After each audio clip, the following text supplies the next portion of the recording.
Hello everybody, it's Foxy speaking and welcome to an episode of Foxy's Fun Inspirational Chats, and today I will be your host. Well, in this episode is about a man who lived his life as a blacksmith.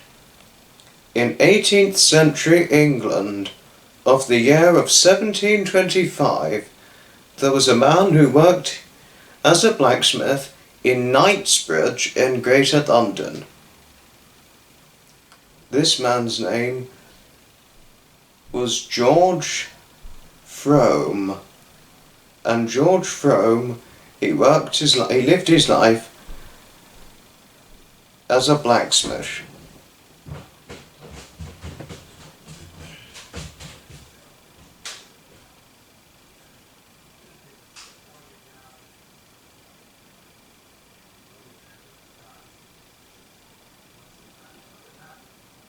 And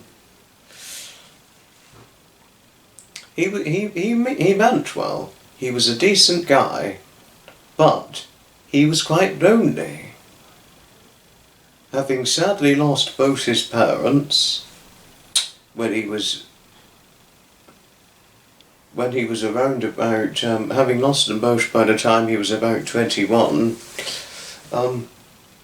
all he had was just a few brothers, and that was it. He was yet to have nieces and nephews. He had a few friends, but very, very few. So generally, and because of his work as a blacksmith, he really only was able to work about 3 to 4 days a week.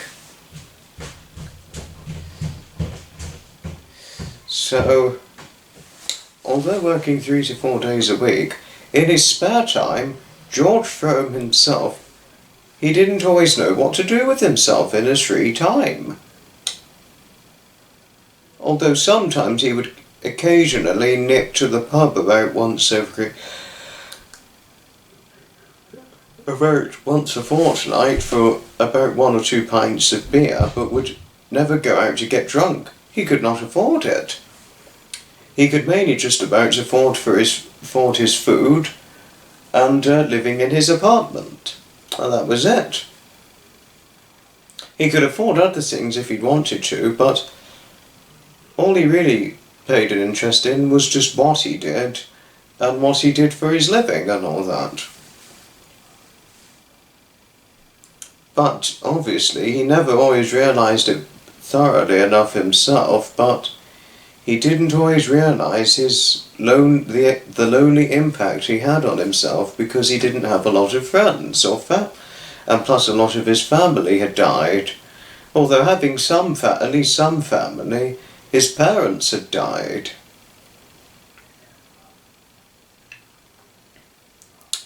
Having worked blacksmith for many years, but something was about to change. One day, as George Frome was walking his way to work, as he lived as his work was fairly nearby, he only lived about 15 minutes walk away from his workplace. So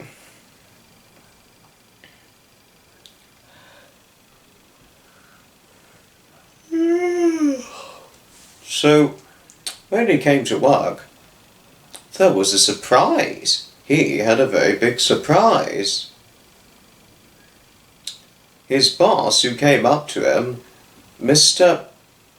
Grubert was his boss's name, who stood up to him. "Hello, Mr. Frome," he said, and he shook George by the hand firmly. "Mr. Frome," Mr. Grubert said, "I have some news to share with you." George Frome was fairly confused, but he asked his boss, "Oh, yes, boss, what news do you have, sir?"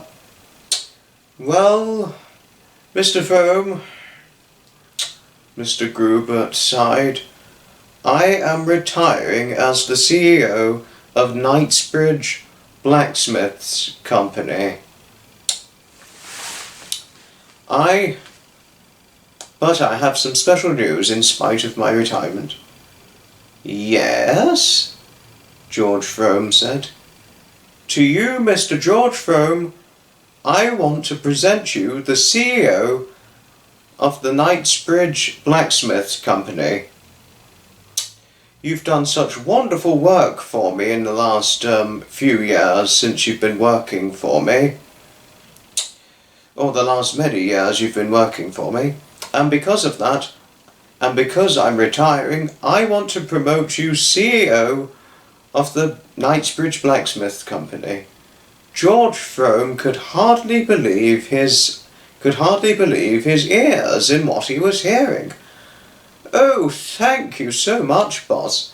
I didn't expect this, but thank you very, very much indeed. I am hugely appreciative of this huge honorary offer. Mr. Grubert, so pleased in hearing one of his employees' reaction to the wonderful and interesting news, he was more than happy and felt as though he could trust George Frome in being a responsible and reliable CEO of his business in which he was giving to George.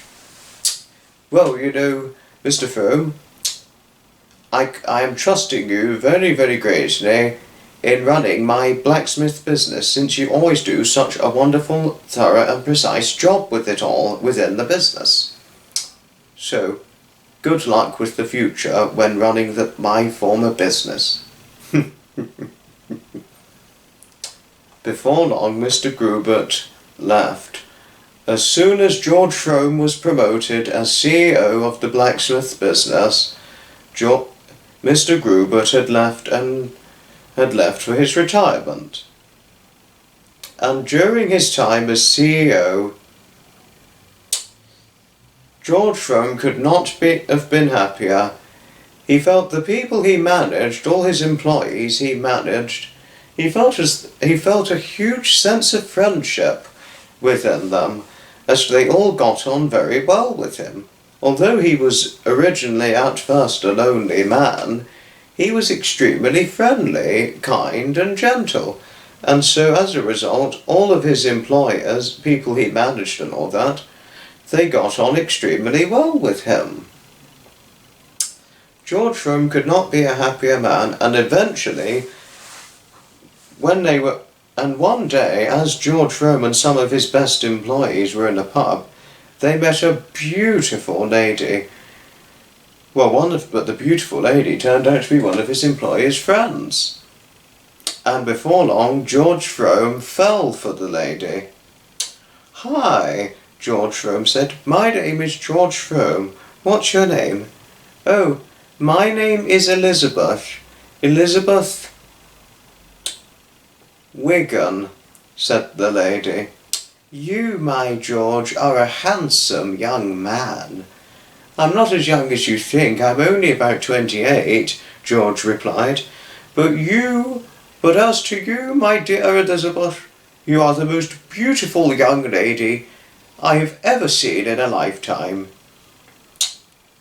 Within the next year, in 1726, although working as CEO of the Knightsbridge Blacksmith Company, the business in which Mr. Grubert once owned and was once CEO of, George Frome and Elizabeth Wigan, now Elizabeth Frome, were happily married, and both of whom continued to run the business of the Knightsbridge Blacksmith Company for many, many more years to come, and eventually produced their own family, and were both a very happy married couple, as well as a CEO business couple of a blacksmith company that thrived for many more years to come under the ownership now of George and Elizabeth Frome.